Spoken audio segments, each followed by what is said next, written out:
When Home Alone released in 1990, the film absolutely obliterated the box office. It becomes the highest grossing film in the US, and every kid suddenly wants to be Kevin McCallister, with way less parental neglect, hopefully. THQ, which back then literally stood for Toy Headquarters, is scrambling to grab licenses.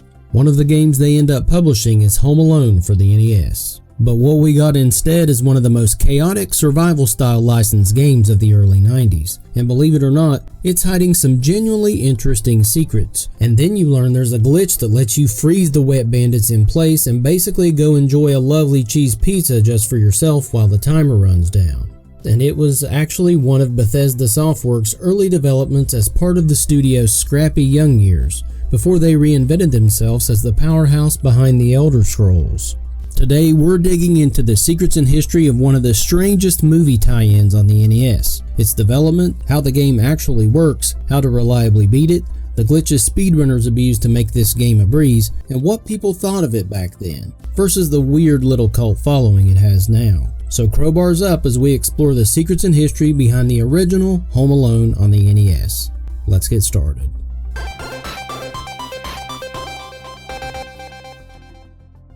Alright, let's rewind to 1991. And hey, aren't you proud of me for covering a game that's not published by LJN? I mean, THQ is a totally different publisher that was founded by this man named Jack Friedman who, holy crap, it's the same guy who co-founded LJN. What is wrong with me?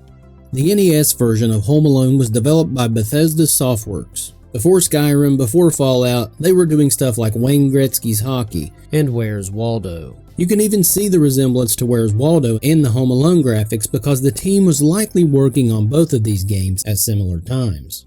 Special secret for the title screen here, press this button combination followed by this combination to reveal a thank you to the development team. On the NES version specifically, the credited designers are Randy Linden and Paul Coletta, with art by Nancy Friedman and Bob Hires. Randy Linden, if that name rings a bell, is the same madman who later pulled off the impossible port of Doom on the Super Nintendo and created the Bleem PlayStation emulator.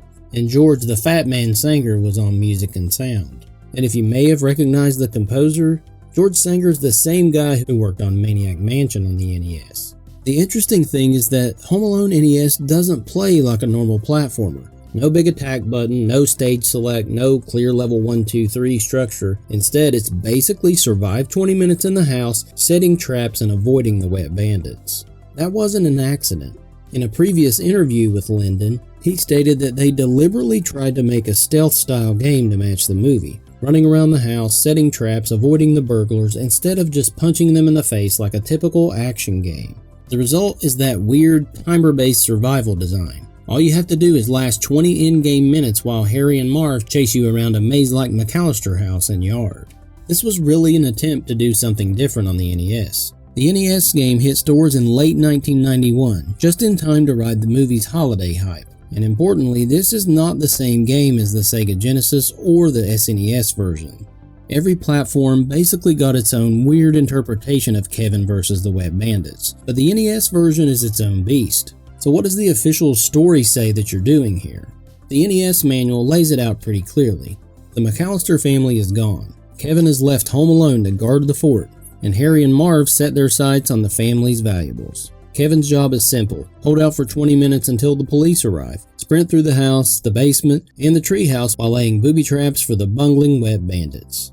The manual even hypes up secret hiding places that let Kevin temporarily dodge the bad guys. Because of how the game measures a 20-minute run, actually ends around 19 minutes and 58 seconds, which becomes important for speedrunners, and is also a little bit of a meme. For a game that expects you to survive 20 minutes against two grown criminals, the controls are surprisingly basic. And let me just say, this feels like the longest 20 minutes of your life. The A button picks up items. Kevin can hold 3 at a time. The B button drops the item as a trap. Select cycles through the different traps. The start button pauses and opens a surprisingly useful pause screen. This is basically the game's minimap. It shows your active traps, timer, and score. Hit the up button when you find the secret hiding spots to duck out of Harry and Marv's view. We'll go over each of those hiding spots here later in the video. But one of the quirky elements in the game that would be hard to figure out unless you had the manual is to how to drop the chandelier traps. You must stand over top of the chandeliers and hit down and A at the same time while holding less than 3 traps, and that chandelier will fall on one of the Wet Bandits. Although there is definitely a knack to getting the timing of this down. All the weapons in the game are actually traps scattered around the house. Such famous traps as from the movie like the micro machines, the iron, the ornaments, and who could ever forget the spider. And not all traps are created equal. Each trap has their own quote-unquote strength. If Harry or Marv activate these, they get knocked down for a certain amount of time. And once a trap's been triggered, it doesn't work again unless you pick it back up and drop it again. And each trap has a limited number of uses before it disappears. And those hiding spots do let Kevin duck out of sight temporarily, but don't overuse them. There are exactly 8 hiding spots scattered around the McCallister house. The Wet Bandits will pass by twice safely, and the third time, boom, instant capture, game over.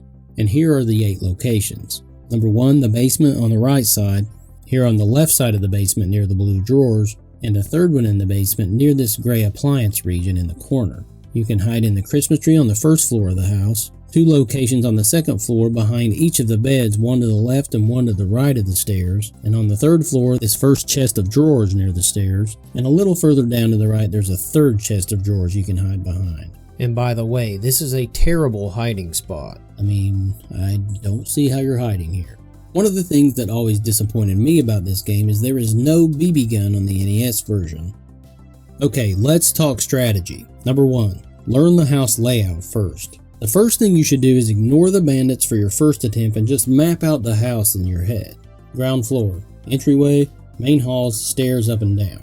Second and third floors, bedrooms, chandeliers, and long hallways. And there's the basement, which has a lot of traps, but it's more easy to get trapped and it's a little more cramped than the other areas. Then you have the outdoor path that can act as a reset point if you're being cornered. You have the treehouse, but I feel you're extra vulnerable when you're climbing that ladder or going across that tightrope. And don't forget you can shimmy down the external left-hand side of the house. A good rule of thumb is to build a mental loop that you can run over and over for 20 minutes and not really have to think about a random strategy.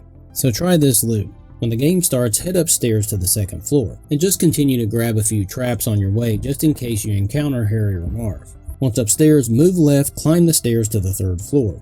Exit the window on that floor and shimmy down the pipe on the left side of the house. Then go right along the outer path to the treehouse. Climb up the treehouse, cross the rope to the left, and stay on the third floor all the way to the left-hand side, climb down the house, and start the loop again. And like I said again, this will be probably the longest 20 minutes of your life, and it's not perfect guarantee each time, but it does help a lot to have a set rhythm. Number 2, prioritize trap placement. Don't panic drop, because each trap again has limited uses. Drop the traps ahead of where the bandits will be, not right behind you. And don't stack too many in one spot. Number 3, respect the basement. Again, the basement is risky. It's tighter, there are fewer places to run, and if the bandits corner you, it's pretty much game over. And of course, this is a Secrets in History episode, so we're not going to stop at just playing it legitimately. Let's talk about those infamous Wet Bandits freeze glitches. Under certain conditions, you can cause Harry and or Marv to become effectively frozen in place, turning the game into a boring but very safe waiting game. This is why you'll see joke videos bragging that this is a world record anyone can get, because 90% of the run is literally waiting. You can perform these freeze glitches at both the kitchen and basement stairs. I'm going to show both routes now because it's much easier to follow visually than me explaining it, so pay close attention. Now the perfect pipe freeze glitch scenario happens if Harry and Marv both follow you at the same time. Just grab a couple traps on your way out here to the stairs outside of the kitchen. Drop a trap near the bottom of the steps and move just out of the way so that one of the bandits will hit the trap first. And then since Marv was right here, I just dropped another trap and just shimmy up the pipe a little bit here and wait for them to wake up and they'll spawn and freeze right here. And don't forget, when you're doing this pipe glitch, you can't touch Harry or Marv again because they will not remain frozen in place after that. Now the basement stair freeze is a little easier to pull off, and it's even better because you can touch Harry and Marv and it's not going to deactivate anything. So grab about 3 traps and head over to the stairs. Place a trap at the bottom and about halfway up the steps, but the main thing is to lure a bandit to the bottom of the steps, because they freeze at the bottom of the steps when they activate a trap going down, and then when they turn back up they freeze. I had to wait a little longer for Harry to come, and just keep picking up and dropping traps until you get Harry at the bottom of the steps and stand above him on the steps so he'll come up and freeze. Now that first pipe freeze glitch was the best case scenario, but more than likely you're not going to get both of the bandits coming there at the same time. So what you must do is trap the first one, climb up the pole and let that guy freeze. But remember, you can't go back down because you'll reactivate him if you cross through him again. So you must climb up all the way to the top floor of the house and climb back in. And to trap the second bandit, you're going to have some extra time, because you won't be able to climb the pipe from the bottom. You'll have to go all the way up through the inside of the house and out back down the pole. So you must use the chandelier the next time, because that's the one that will keep the bandit down the longest. And once you trap the second bandit with the chandelier, go back inside, make your way out to the pole on the left hand side of the top floor, and shimmy down just to where you can see them laying on the ground. And once they wake up, they'll freeze right in place. And once you actually get these guys frozen downstairs, now you can just moonwalk across the basement for the next 20 minutes. I do wonder if they have this moonwalking in here on purpose as a little nod to him being connected with Michael Jackson. Either way, it's one of the very few cool glitches to this game. And here's another bit of Home Alone NES weirdness. There were 2 different revisions of Home Alone released for the NES, which ended up with 2 different game over screens. One where Kevin does the classic screaming "oh no" face, and another with just a cloud and the text. This was apparently because THQ did not want to deal with any Macaulay Culkin facial likeness related financial issues that could take away from their share of the gaming profits. So this is why the end screen doesn't necessarily look like Kevin's real face either, adding even more of an empty feeling after beating this game. So how did people feel about this back in the day, and how do they feel now? Of course you know that this wasn't the only NES game featuring Kevin, such as Home Alone 2 Lost in New York. The overall Home Alone game franchise didn't exactly blow critics away. Those comments weren't just targeted at the NES version, but the reputation of Home Alone as a cash-in license definitely started early. The graphics are considered basic for a late NES game, and don't really resemble the actors, but Kevin's animation is surprisingly decent. The bandits move like they've been mainlining espresso, and as a kid, getting sent back to the start of a 20-minute timer because Harry barely grazed you, that is pain. The biggest complaints are the stiff controls on the stairs and the lack of a BB gun. The final verdict? It's okay, not abysmal, and not amazing.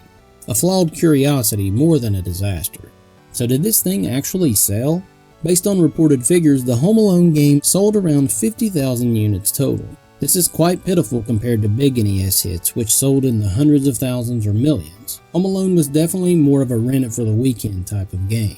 It was the kind of cart that you got as a Christmas present from a relative who knew you liked the movie and were obsessed with video games. We still love you, Aunt Marcia. This game sits right in the stretch where Bethesda is experimenting with console work. Randy Linden's path to impossible ports and hardcore tech wizardry runs straight through Kevin McCallister's booby-trapped McMansion. If you grew up with this one, let me know your trauma stories in the comments. Either way, next time someone tells you Bethesda just came out of nowhere with Elder Scrolls, you can give your 2 cents that they actually cut their teeth on games like Home Alone on the NES. Then tell them to keep the change, you filthy animals. Special shout out to MasterSearch3971 for finding Mullet Boy first in our last WWF WrestleMania Challenge NES Secrets in History video. Till next time guys, G3 out.